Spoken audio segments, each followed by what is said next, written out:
Hello, hello, and welcome everyone to In Time. My name is Nicholas Lamar Soutter, and with me today is Vox. Vox, how are you? I'm doing fantastic. I'm going to go ahead and apologize up front. I cannot actually see the show today for some reason, so I have no idea where I am in position to the screen. So to apologize for that. So, But I'm so doing uh, fantastic. nobody tell her that I've white boxed her and just zoomed up right on her face, and we're just looking right at like where the surgery was, and we're just like, so what I'd like everyone to do now is is to start taking pictures, and we're gonna get hypercritical. um, okay.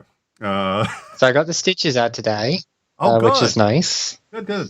Um, and I sat down with my surgeon and we went over basically all the plans for the rest of the year.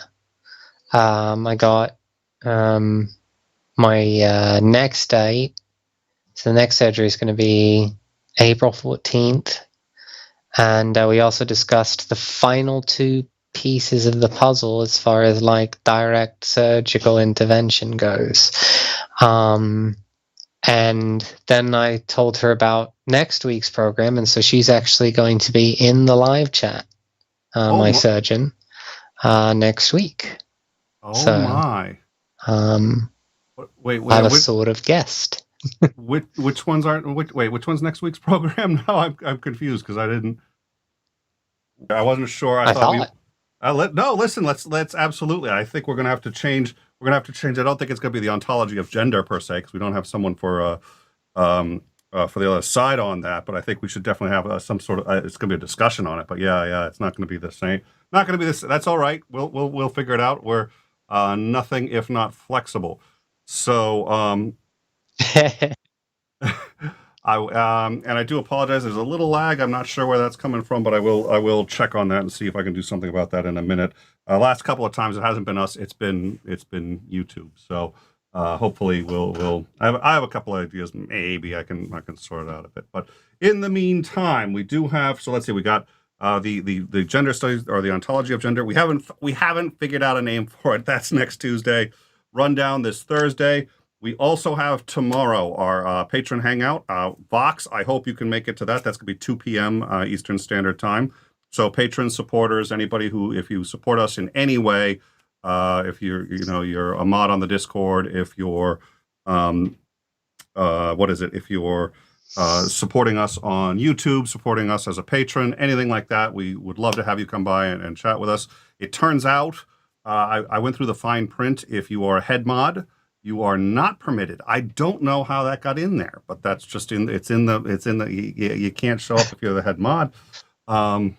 Better not tempt him; he'll quit just for spite. But hopefully we'll see you guys tomorrow, 2 p.m. Eastern Standard Time, and then let's I see. like Yeah, the fact that we still have the Dr. Richard Carrier box up with Mouty's face. oh God, yeah. I haven't Yes. had a chance to. Well, I have, and I dropped it in the production. I'll show you. I got my new computer today, which is great. I've been transferring stuff over, and I got a little behind on the production. I'll deal with that in a few minutes too. That's Mouty. He was asking me who Mouty was. He's just like, that's not me. It's like, no, that's not you. So today's show is one I've been looking forward to for a very long time. Now, when I remember when I first told you about this, you were polite, but I got the impression you thought I was pulling your leg with this stuff. And so when you looked into it, it was everything I said it was, wasn't it? Um, Sort of. Oh, okay. All right. We'll. I so I've obviously looked into it, and I think that there's with everything. I think there's two sides. Mm-hmm. Um, and in this instance, I think both sides. I'll use a baseball metaphor. Both sides fouled it off, right? Ooh. Instead of dealing with what actually went on. So I think that there was I think there was the thing, and then I think there was the response to the thing, And I think the response from the right was a foul. And I think the response from the left was a foul. And I think that the actual project itself was probably very much needed. All right, well, let's get into it. So, in 1996, Alan Skokel published a paper called "Transgressing the Boundaries Towards a Transformative Hermeneutics of Quantum Gravity." Now, if this is confusing anybody in our audience, good. That's completely nonsensical. Basically, none of those words belong together in the sentence. What he did was he wrote a completely nonsensical article, but one that was designed to sound erudite, sound enlightened, and sound like it was really saying something profound, and to see if he could get it published. This was Alan Skokel in 1996, inspired in part by that paper. Oh, dear Lord.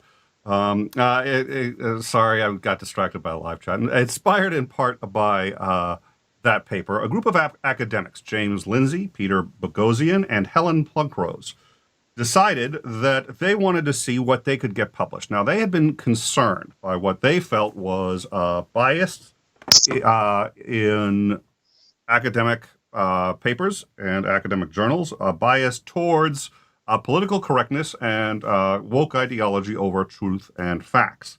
In August 16th of 2016, they began writing and attempting to publish a series of papers that were deliberately fraudulent studies, and that they were posting to academic journals for publication, usually top journals in the fields of gender, race, sexuality, and similar topics. Now, they argued that these topics were what they called were grievance studies. These were topics in areas where, if you had a grievance of some kind, you would, at least in their eyes, be given more credence. You would be more likely to be published, and if your work legitimized a grievance of a minority or disenfranchised group, you would be more likely to have success. And if it did not, you, at least in their mind, couldn't even get a paper published. So they wrote a number of articles. Now, the first one we're going to get into was called the Dog Park Study. And in it, they claimed that they had done a study in which they found that the, let's see, and let me find the, they found that the behavior of dogs in the park could reflect the aggression and specifically the rapist tendencies of the owner, as also, by the way, how they dealt with the dog. If they yelled at the dog, if they were compassionate with the dog, trying to get one dog from humping another dog. And it was all around specifically the how the dogs were attempting to mount each other in the park.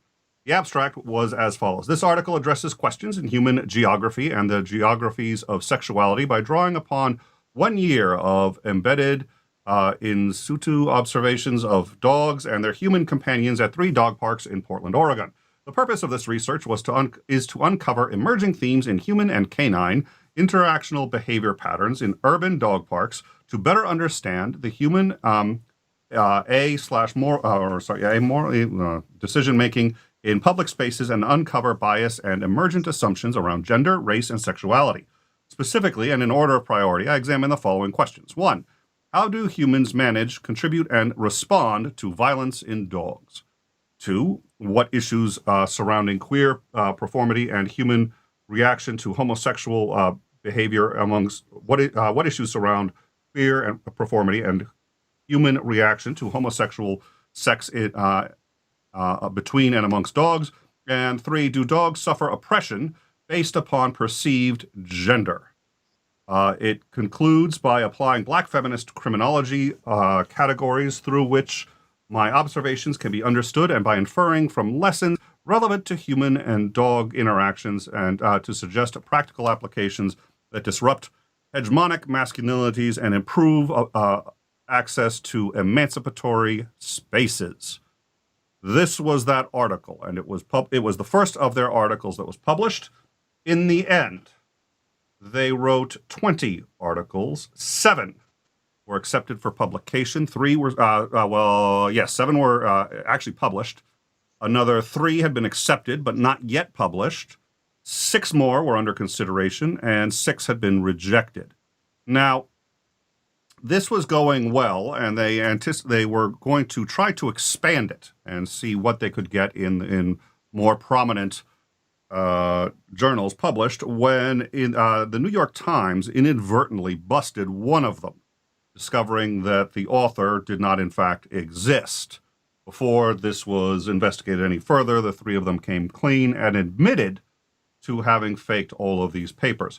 One of them, Boghossian, sort of suffered the most immediate backlash. Portland State University, where he worked, began an inquiry into misconduct on the grounds that he conducted human-based research without review from the American Psychological Association. If you study psychology, you know if you're going to do any experiment involving human beings, you need to get it reviewed and approved by the American Psychological Association. Or it was ostensibly an experiment involving human beings, specifically the review boards at these institutions.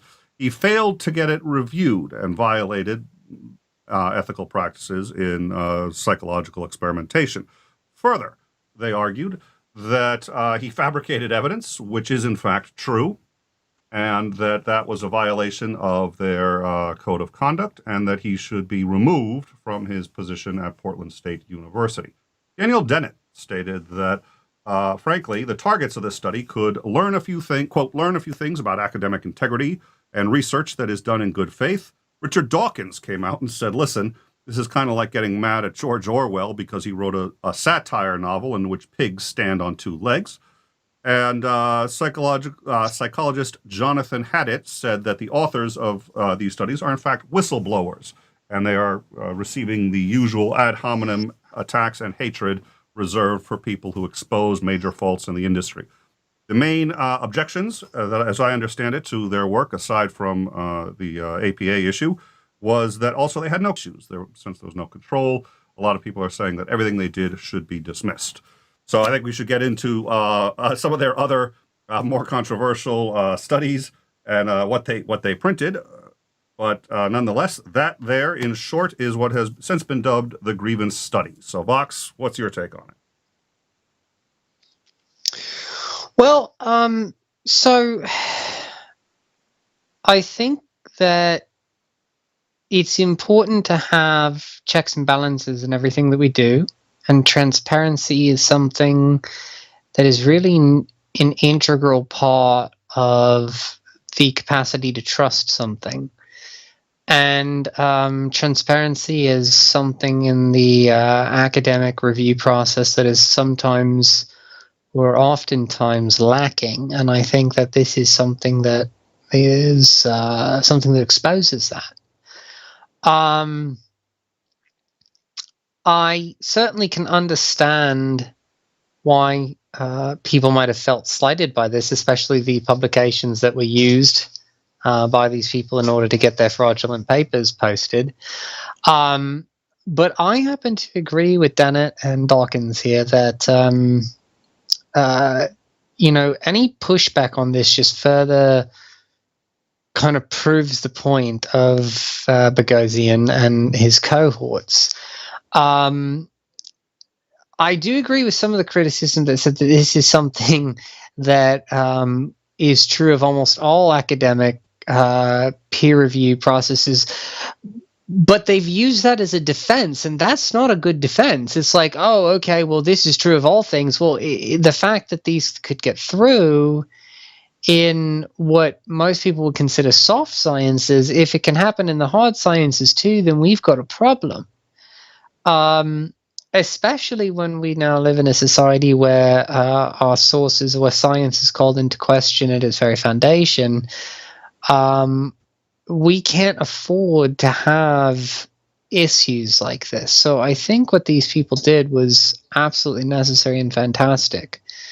And it's comical the way that they approached it, right? Because it's all built around critical theory and postmodernism.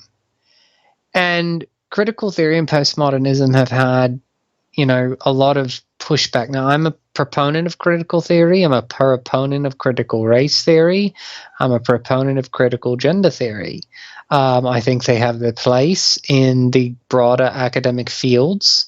But as someone who is a pluralist, I also don't think that there's any one theory that gives us all the answers. I think it's generally speaking a little bit from all, is where we get, probably the closest to the truth. So I think these critical theories are important. And I also agree, just based on my own experience with some postmodernists and critical theorists, that there does tend to be blinders, if you will, horse blinders, where they really only see things through their own lens. And I think that has less to do with the validity of critical theory and postmodernism, and more to do with just it's in its infancy. We've been doing epistemology and metaethics for 4,000 years now. Critical theory is something that was really kind of born out of France in 1960s, Simone de Beauvoir, black feminism and things like that, right? So it's not very old field.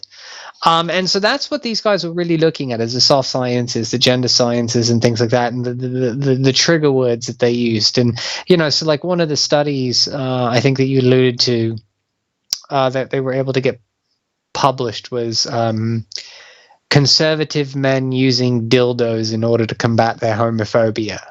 Yes. Yes. Well, hold on, because this is. Let me see here. The study. This one succeeded. This one got published. It was called, quote, "Going In Through the Back Door: Challenging Straight Male Homohysteria and Transphobia Through Repetitive Penetrative Sex Toy Use." Yeah. And just, they obviously have a mastery of the language, right? Yeah. And they're just saying bollocks, right? They're just saying bollocks, absolute bollocks. But, the responses, I think, are just as interesting as the actual studies, because the right used it to continue to perpetrate their culture war against the left. Yep. And the left kind of was like, how dare you do this kind of thing? And I think both of those responses missed the mark, right? The people that did this were liberal, progressive-leaning people who were worried about the authority of the sciences, right? Because authority of science is a liberal thing. It's not a conservative thing. Right? We've fought very, very hard to be a science-backed, bye, Maddie, a science-backed, Maddie just went away on my screen and I just noticed it. So I got it taken care of. It's not on time. Not on time. It's more than a model. But yeah, so these people are worried, and rightly so, about the confidence that we can have and the trust and the transparency in this process, right? Because if we can't count on the process of peer review, which I'm hoping to avail myself of very soon, right? I'm hoping to avail myself, right? Like like the stuff that I'm going to present next week. I'm hoping to avail that eventually of the peer review process. And if I can't count on that to look at what I've got, if people can't count on that to, analyze it and things like that, then how can we trust the conclusions, right? And if we can't trust the conclusions, how can we go and then turn around and say, well, this study says this, or this theory says this? And if we can't count on that, then the entire process of science breaks down, and we might as well be just saying, because God said it. Right? That's what's supposed to separate us. Yeah. Well, so And yeah. no, you go ahead. Well, there's a lot to unpack there. So if you wanted to add anything before I start unpacking it, I also would like, though, just for people who don't know, or a description of, in this context, what is postmodernism. Yeah, so postmodernism is a type of philosophy that's kind of moving into the more mainstream, where we look more at truth in terms of relative approximation. So instead of there being like an objective truth, there's a narrative truth.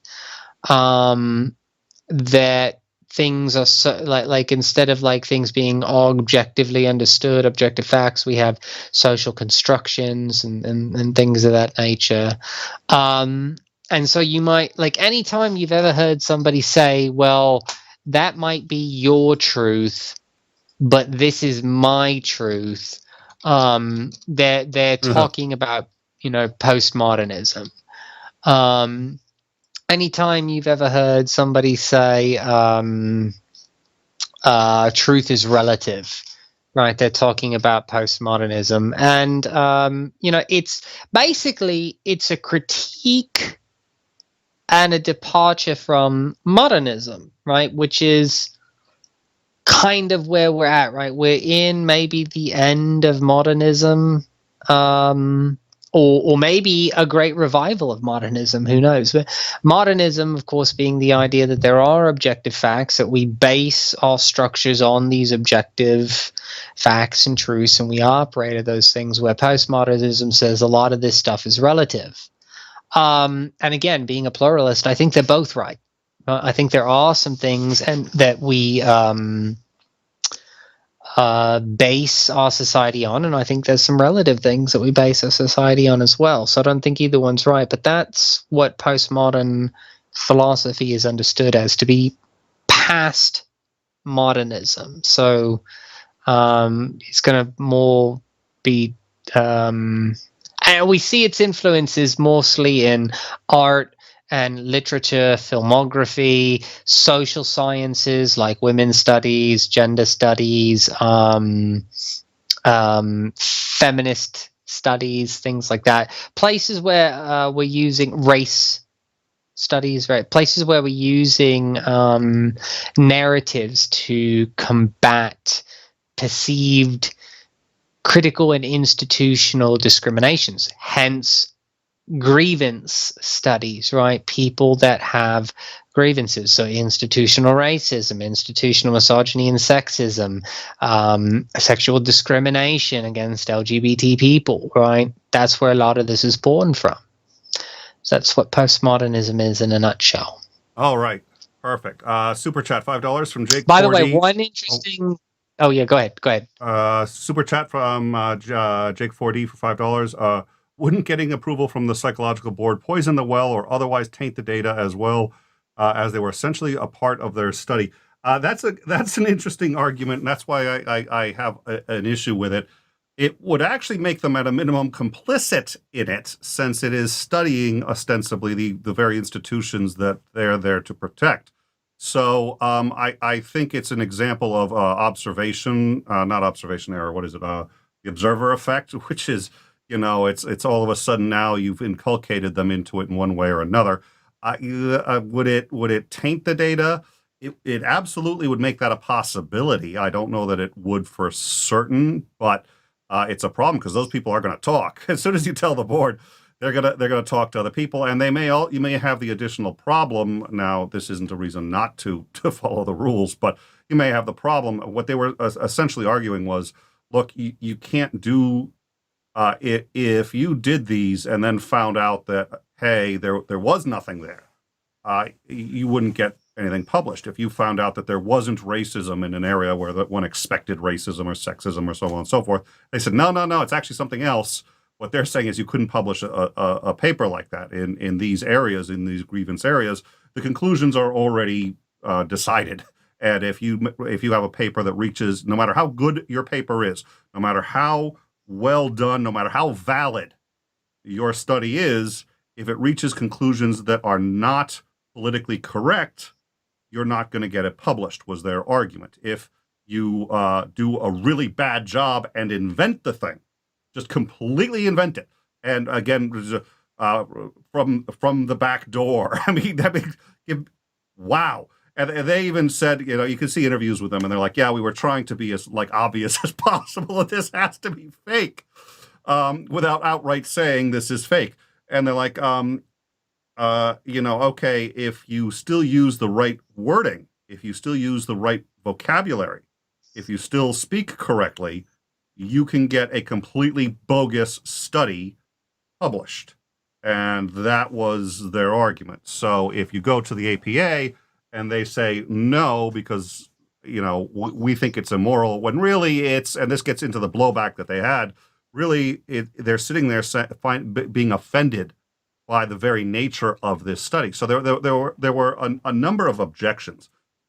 One of them was that there was no control group. I want to get into that briefly. I think also Vox hit on a point which was really an important point, which is I think a lot of people got offended by it. They're like, "Hey, wait a minute, we're on the same team. What are you doing making us look like idiots?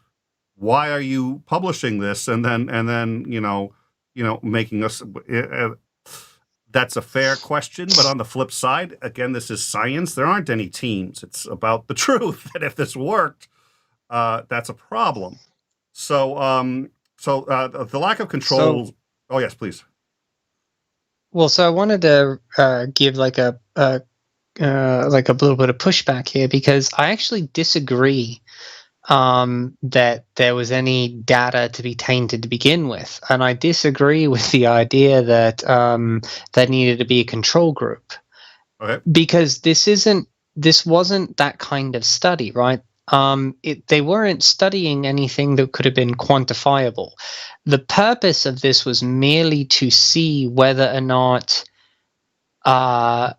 you could input crap and get it through the meat grinder, so to speak, right? This was just to see whether or not the meat grinder was protecting against crap. So if none of the stuff, and by the way, it did show that some areas were protecting against crap. So for instance, no sociology peer review journal published any of it. None of it made it through sociology peer review. The only place that they made it through were some of the kind of lower grade places that dealt more with what we would call, or at least what would be referred to as the soft sciences. Right? And so it was a perfect critique of gender theory, race, all these things, the feminist, that all it did was just show that like what they posited actually was the case, that if you use the right buzzwords, you have a much better chance of getting published than if you're not using the right language. And I think that's all that they set out to do, was prove that, and they did prove it. And so there doesn't need to be any kind of control group, because the control group is just every other paper that's being published. I'm going to disagree slightly. I think we're going to reach the same conclusion, but I'm going to disagree slightly. But it's sort of casting it in the same way that you had said earlier. The argument was, well, what I've heard from a couple of different sources was there was no control group, ergo all of this data is useless. I agree there was no control group and that's a bit of a problem, but it doesn't make the data useless and it doesn't invalidate the data. Now, what a number of people had said was the only problem, without there being a control group, there's only one part of this that you can't verify. And that's that this is exclusively a a grievance studies issue. So what they said was, look, this is something that you see really in the grievance studies areas. And the defense to that was, oh, no, it happens everywhere. And you'd know that if you had had a control group, because if you had had a control group that was going to other areas and it got the same kind of thing through, then you'd have realized that this focus on grievance studies is incorrect. So it's still brought about as the grievance studies. if you're trying to paint this as something that exposed a problem in the process with academic journals, then there you can say it's had some success. If you say it's exposed exclusively in that one area, I think it's had less success. I think because they did post to some other journals and it didn't get through, maybe not enough data yet. I think what all the controls would have done would have been to say, is it really as narrow a problem as they paint it to be, or is it a bigger problem? I think that's all that would have happened with the control group. I think it's valid. They should have had one. I think if they're really just trying to go after the grievance studies areas, then it's not as important.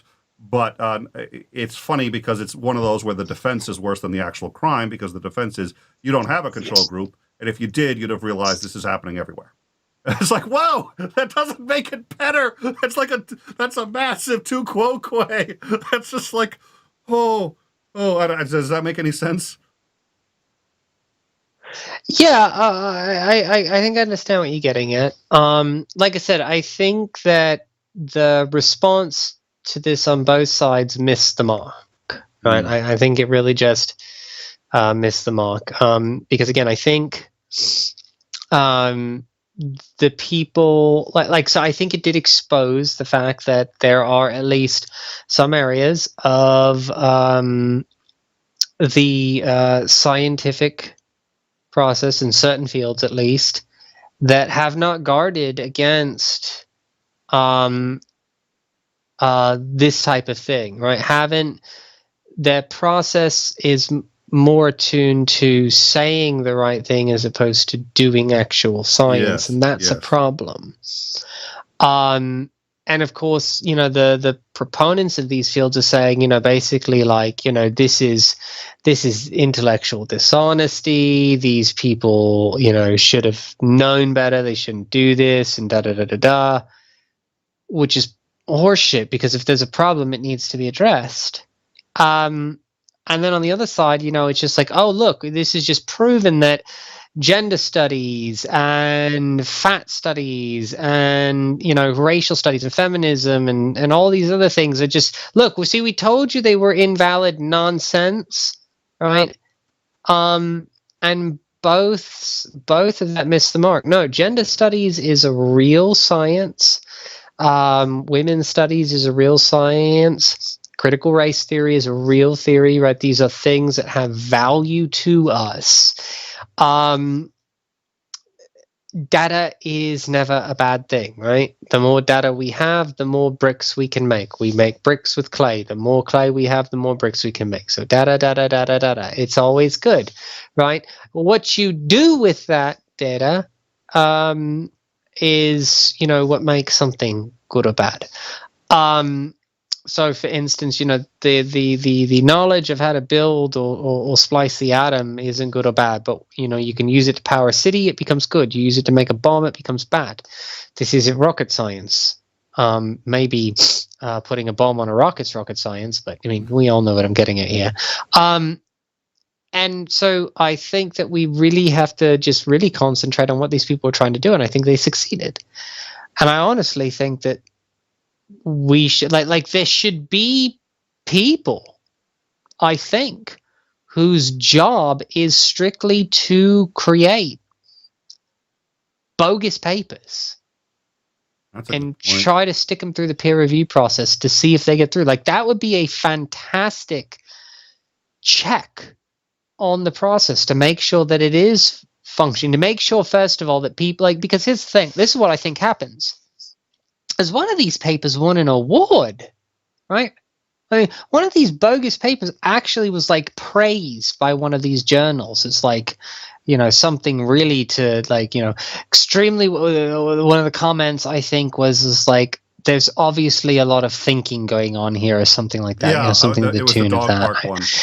Yeah, that got a high citation. So. Yeah, it got it was like, hey, look, this is something, and what that exposes is that the people that are doing the peer review aren't actually reading these things. They're just breezing through it. They're looking for, okay, yep, Tick this box, tick this box. Yep. All right, it's good to go. Get it out there. Oh, this was just, oh my God, this hit the mark with me. This is groundbreaking, transformative, awe-inspiring. Such well thought out and well written. This, blah blah blah blah. All the superlatives that go in, and they didn't bother to read that the papers about, asking, Donald Trump supporters to stick dildos up their asses to combat their homophobia, right? Which, by the way, totally and if they works. had just bothered to read the paper, they would have known that.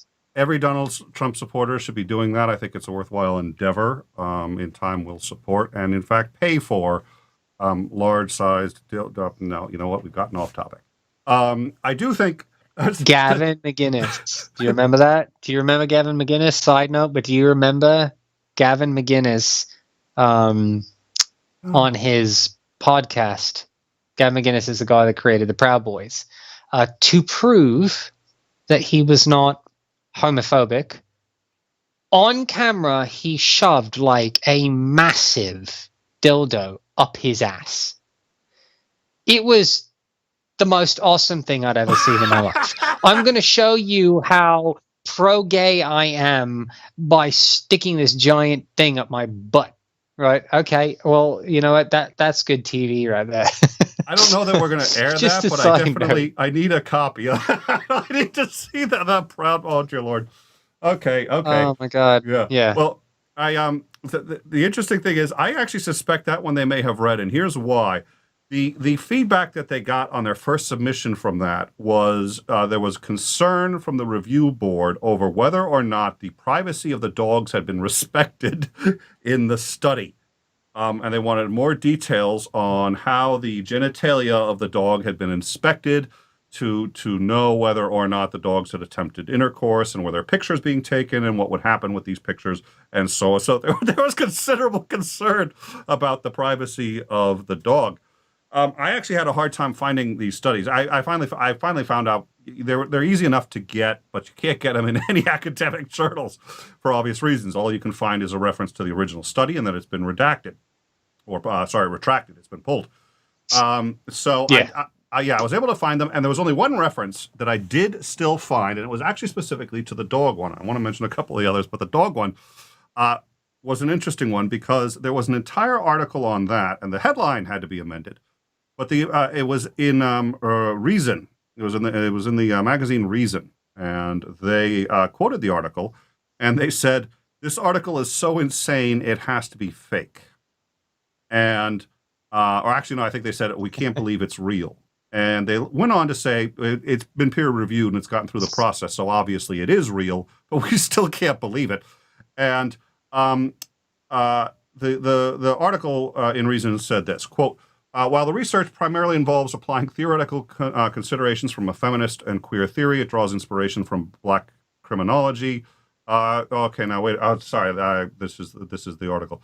What he says was, unfortunately, this quasi-interesting conclusion on a number of masculine traits and how they might transfer to dogs is buried under heaps of jargon and obfuscation. See if you can parse these passages. Quote, "While the research primarily involves applying theoretical considerations from the feminist and queer theory and draws inspiration from applications of Black criminology to non-human animal observations conducted over the course of a year in urban dog parks, the inherent relationship between human, dog, and dog parks brings the question into the realm of human, specifically feminist geography."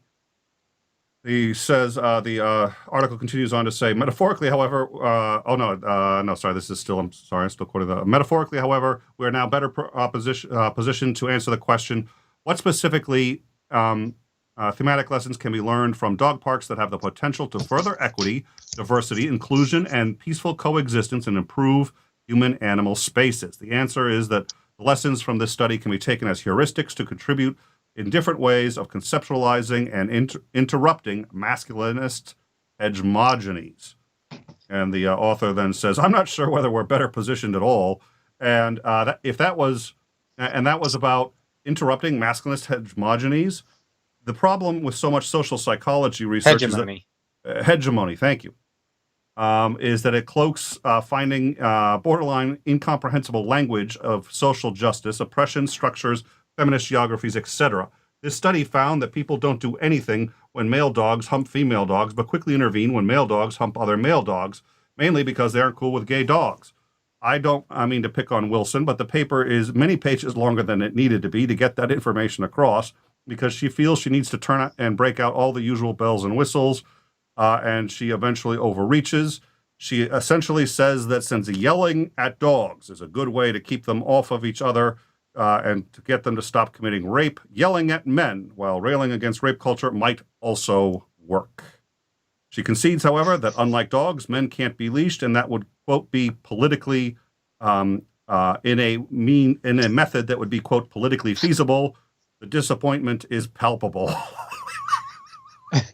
This article is still there, and it was amended later to add it was fake.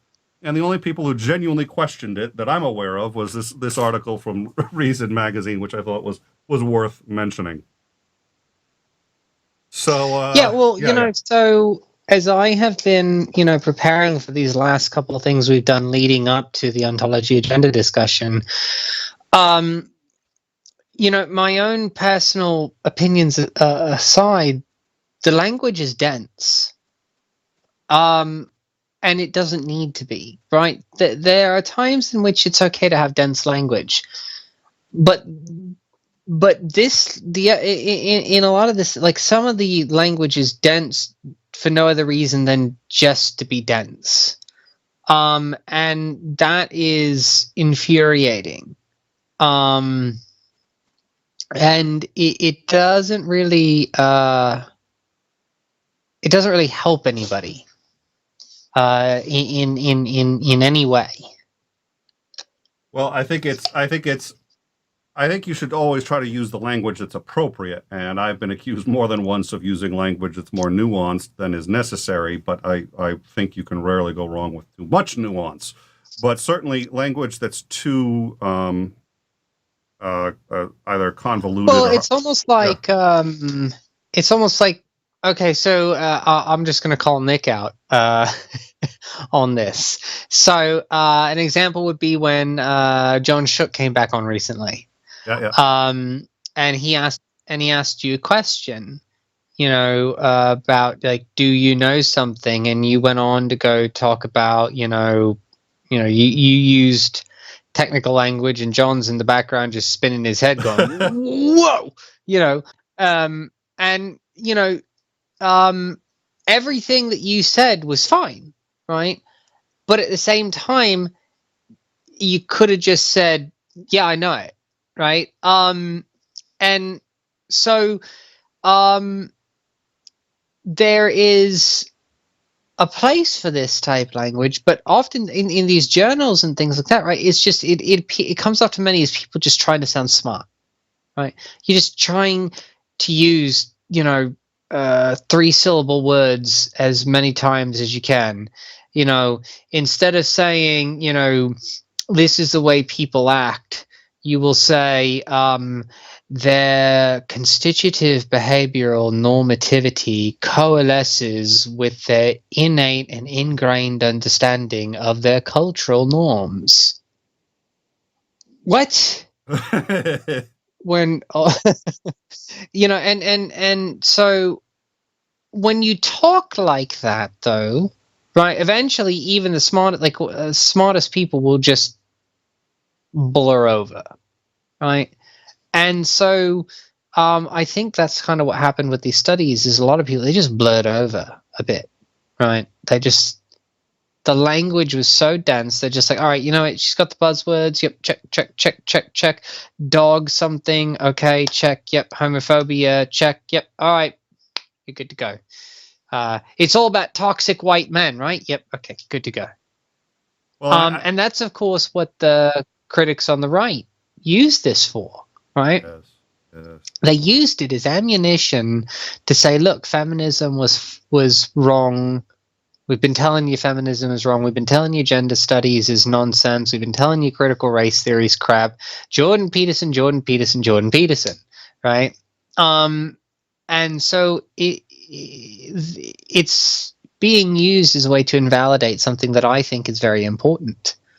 And as someone who is, working towards, I'm working towards a point where I think I may, try to get into publishing in gender studies and things like that, in an advanced level, right?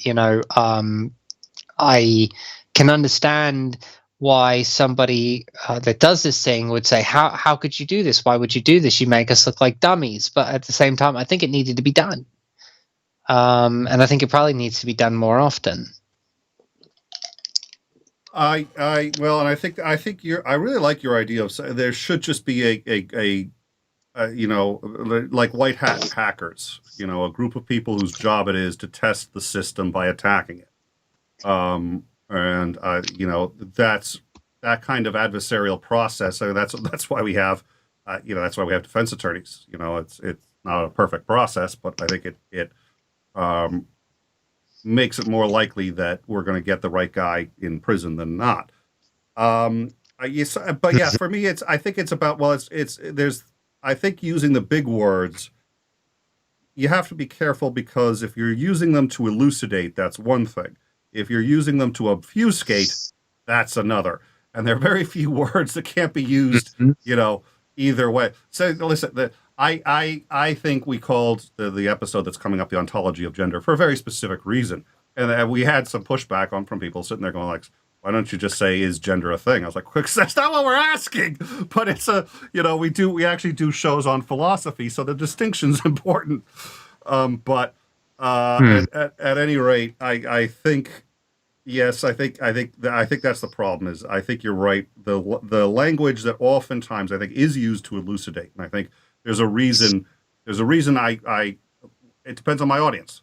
Sometimes I'll say the word theory. The word theory means something completely different than what I'm saying with it, but I'll use the word theory because I know that's what people understand. Other times I'll say the word hypothesis.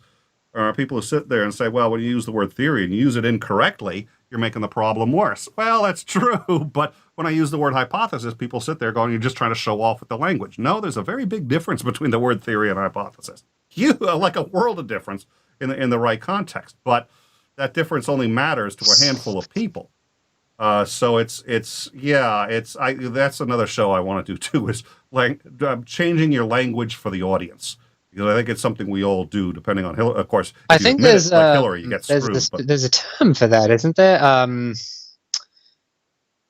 It's call signaling or something. It's a word for it, or a phrase that's used when you change the way you talk. They accused Hillary Clinton and Alexandria Ocasio-Cortez of doing this. Well, Hillary admitted to doing it, but it's sort of like, Hillary admitted to doing it, and I thought that was brave, because I think most people, it's one of those things that people don't talk about, but that everybody does do. You don't speak to your parents the same way you speak to your friends, the same way you speak to your siblings, the same way you speak to employers, to employees, to you speak differently to all of those people. You change your speech based on your audience. I even sound differently. Like the way that I talk on this show is, I even just sound different. My accent is different than when I'm talking to people that generally know me and can understand and get through the accent. Because if I was talking the way I usually talk with friends from back when, y'all wouldn't be able to understand me just because the accent, So you're right. Everybody does it. Yep, and it's funny because Hillary Clinton was hanged with it, and I've seen a lot of people hanged with, wait, you speak differently to different people? Yes, we all do. Fuck off. Which is, by the way, not usually a way I speak to my audience. I think the issue with her is because she went down into that. She went down into that with all the black people and was like, now y'all, I do's remember a time, and she just sounded like she was like channeling her like long lost black stepdaddy preacher. I don't know what was going on with that, but kind of getting back to just like the broader point of these things. I think these people did a valuable service to us. And that's why I said I think I've got a nuanced view on this, because I do appreciate what they did. I do think that they could have done it. At least I think that maybe the pushback could have been limited if they had at least informed some people of what they were Yes. doing. Maybe, spoken to somebody at, the top of this magazine, says, look, we want to do this kind of thing, right? Yep. Well, so some of the yeah. No, you go ahead. I'm about to sneeze. So some of the other studies, just so that we know, rubbing one out, defending metasexual violence of objectification through non-consensual masturbation. Let's see. Let's see. My struggle to dismantle my whiteness. Critical Is race. that like a critique of like people like multiple personalities? Just, you can't consent to masturbation. I'm curious as to what non-consensual I mean, is that sort of like, okay, take a gun, like, okay, buddy, we're gonna play a little game. Like, hey, you, I'm gonna beat your dick. I'm gonna beat my dick. We'll beat our dicks together. Oh dear Lord, I don't. In time has definitely taken a turn, folks. Let's see. My struggle to dismantle my whiteness, a critical race examination of whiteness from within whiteness. Queering Plato, Plato's allegory of the cave as queer, theological, emancipatory text on sexuality and gender. And then what was the I can't find the Hitler one, because that one, as I recall, got published. They rewrote Mein Kampf, inserted feminist iconography into Mein Kampf. Mein Kampf. That's yep. Which is fantastic. I mean, you imagine reading Mein Kampf, and it's not why the Jews have done everything bad, but why feminists are doing everything right. But just a German guy in the background going 999. Well, that may. Oh my God.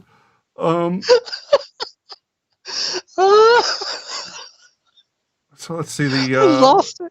Yeah, I know this. Well, they did a good job of, and you see it. I do think, I think you're right. I think people going over this, they see so many and they review so many and they try to shift the burden so it's not one person doing the whole thing. But it's like they just see the words and like, okay, the pattern's right.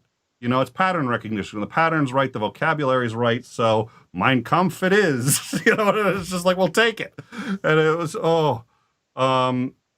let's see. Agency as an elephant test for feminist porn, impacts on male explicit and implicit associations about women in society by immersive pornographic consumption. I mean, how can you read the titles of these things and think that this is a real thing? And they said, right? They said that they're making this as absurd as possible, and they succeeded. Because some of this shit is just beyond absurd. I mean, look, I can't read that without just like bursting out in laughter. Like, what? What did you just say to me? And the fact that some of these got through. And by the way, like, so for those of you who don't know how a peer review works, right? You can have an initial paper, right? And you say submit it. And the paper rejects it, but it's not a complete rejection, because what they'll do is they'll say, okay, well, look, this is where we think you have not met the criteria in order to get a paper published, right? So with most of these, like with the papers that were rejected, right, they weren't rejected as to like, this is the final thing, right? They were allowed to go back and make changes in their work so that they can get it published, right? So these papers, 2 or 3 readings, and still managed to get this stuff through. And so there is obviously a very real issue. I'm reading the chat right now. It's like Nick broke Vox. Yes, Nick broke Vox. Um, there is a very real issue here in terms of like the lower level peer review journals. Like we'll call them the B class of journals here, allowing this crap to get through. Well, I think that's an important point that it was the B class. They were just starting to make attempts on the A class, which actually they had started with, which is another one. They'd sort of started on the A class, but they approached it wrong. They had Got to do rejected. another set of papers. So I think it's interesting trying to figure out I think it's interesting. You can't figure out, of course, but it's interesting trying to guess what might have happened if they had been able to continue this thing. I let's see. What was the? I don't even remember. I got one. Super Frankenstein and the masculine imagery, feminist epistemology, and super intelligent artificial intelligence safety research. But for the porn one, I just got to know: did the subjects on the porn one, where it's like you get flooded with pornography and they see how that affects you? Um, did they pay them? Did they pay them the $10 each, or was that one where they're like, no, I don't need the payment. I'll just do the study, because I could just see a lot of college kids going like, yeah, I'll be in the study. You're gonna give me free porn, lots of it for Right. like yeah. Oh dear Lord. Well, so now this is these three have gone on to other projects. They are still actually, in fact, also speaking on this topic. This caused a tremendous amount of controversy, and in fact, the Grievance studies has now been tied with the what's its oh dear Lord, the Evergreen State debacle, which is considered to be sort of along those same lines, which is why we're including it on a woke series. Now, I highly recommend, because it's hilarious. They documented this process. You can find this online. You will find it often tied with, in fact, I think his name is Mayer, did a whole series on a whole bunch of grievance studies issues that included Evergreen State and included these studies here, and sort of an assessment of where does academia go from here. It seems to me like what we're really looking at is making some changes and getting the black eye for the fact that this was allowed to happen when it really isn't supposed to. And the integrity, all scientific research is based really on the peer review process. And if this doesn't work, that undermines the entire scientific process. So, and I think it works reasonably well, but this is a fault, and I think it has to be addressed. However, these guys are absolute villains to a number of people, and it's been controversial. So I do suggest the Grievance studies. Anyone who wants to look up more, see more of these studies, how they actually wrote them, because they documented that they had fun, and they admit it, they had fun. So I don't know. I think that just about covers it. Do you have anything else, Vox? Nope. I think this one was going to be a quick one. It was a fun one. And I'm looking forward to next week. Next week's going to be a long show, guys, so be prepared. We're going to have all kinds of slides. It's really going to be, I think, a good one, but it's going to be a longer show next week. So, in fact, why don't you get in touch with me about whether we want to schedule it earlier, just so that we're all going to be a little fresher for it, and tell me how long you want, and we will schedule that out. But I'm thinking at least 2 hours. If it's got to be longer, it's got to be longer. But we'll let me know, and we'll sort that out and get that set ahead of time. So absolutely. next week's show is going to be great. I'm going to be in the Discord in just a few minutes. Anyone who wants to, bust my balls on the Grievance studies, go right ahead.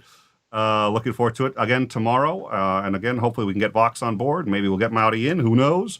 The patron hang tomorrow for supporters of the show. Anybody who's a patron, anybody who is a member on YouTube. If you've gotten this far, hopefully you like the show, you like what we talk about. Like and subscribe. That really helps us out. And in the meantime, thank you all for joining us. Vox, thank you very much. It was a genuine pleasure. and look forward to catching up with you guys. Actually, Thursday, we'll be doing an overtime and going over the week's news. Do a rundown of the week's news. So look forward to seeing you again then. And have a good evening, all.